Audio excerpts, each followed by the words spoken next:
Okay, more than a dozen restaurants in Fairfax City are opening their doors with prefix menus for the 5th annual Fairfax City Restaurant Week, which is already underway. But it is certainly not too late to partake. And to get a peek, I chatted with the Fairfax City Programs Manager and the General Manager of the Wine House.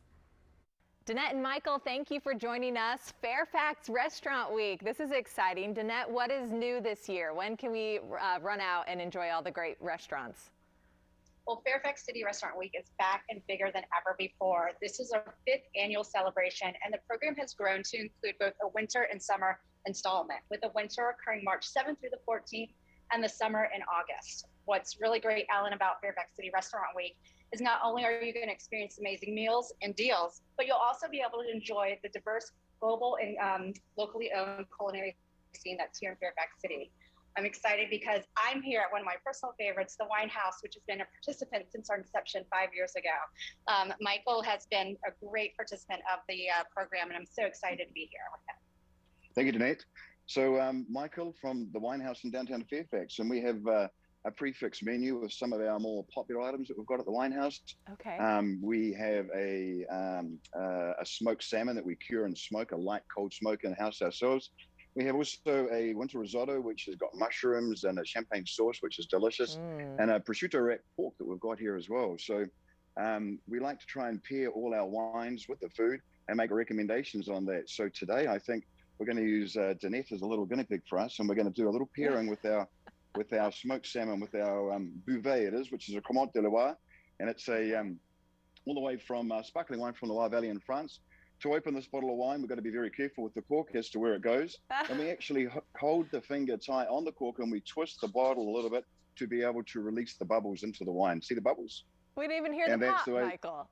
That was really good. And that's the way we should be opening a bottle of champagne or sparkling wine. Wow. And what would you pair the sparkling champagne or sparkling wine with? Yeah, great question. So we're going to put that with the smoked salmon today, Ellen. And the reason why in champagne or sparkling wine is really dynamic because it has the ability to be able to pair with a lot of dishes.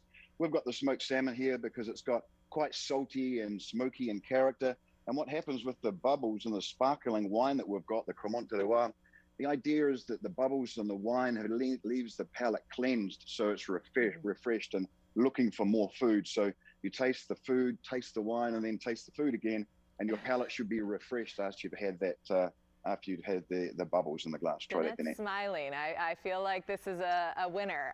How much does this cost normally? What are your specials that you're running for Restaurant Week? Right. So we've got lunch and dinner. We're doing 3 courses, prefix menu for $35 for lunch, and we've got for dinner, excuse me, and for lunch we've got $20 for a 3-course prefix menu for that.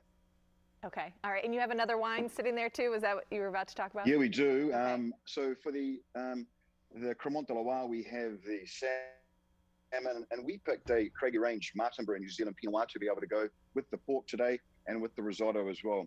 The difference, or what we're looking for in wine and food pairing, which is really quite interesting. A lot of people, taste the wine, eat the food, but don't actually think about the change on the palate and what's happening. So usually something like risotto, which is quite rich, and something like pork, which is quite fatty. We're looking for something that's got more higher in acid to be able to cleanse the palate, to be able to get the goal to leave our palate cleansed and refreshed again. Now, if you're drinking a wine where you can taste the food through the wine after you've just tasted the wine, and you still taste the food flavor profile that comes through the wine, then you're drinking pretty much the wine just for the alcohol, so I wouldn't pay too much for that bottle of wine, right? So Cabernet as well, using the tannic structure and that drying sensation which puckers you up, which actually pairs with proteins and beef and red meat and cheese and things like this, which makes that red wine a lot more subtle and more palatable on the palate to be able to cleanse your palate and look forward to a second bite of that food group that you're eating. That's funny that you say that, because right after you said that, I took a sip of the bubbly and I didn't taste any more salmon whatsoever, which was great because I love the way it tastes, but I'm ready for the next bite. And the great thing about that too is that with sparkling wine, be it champagne or a Cremant de Loire like this, you can put it with beef, you can put it with scallops, you can put it with salmon. It's a really versatile wine, and that's why champagne is often the main source of wine and food pairing around the world, because it's so versatile and easy to pair with a lot of food groups. Michael, we've got to come see you. You clearly have this science down. It sounds very scientific of what to put together. Thank you both for joining us. I'm jealous of you, Danette, because you get to eat all of this food. We appreciate it.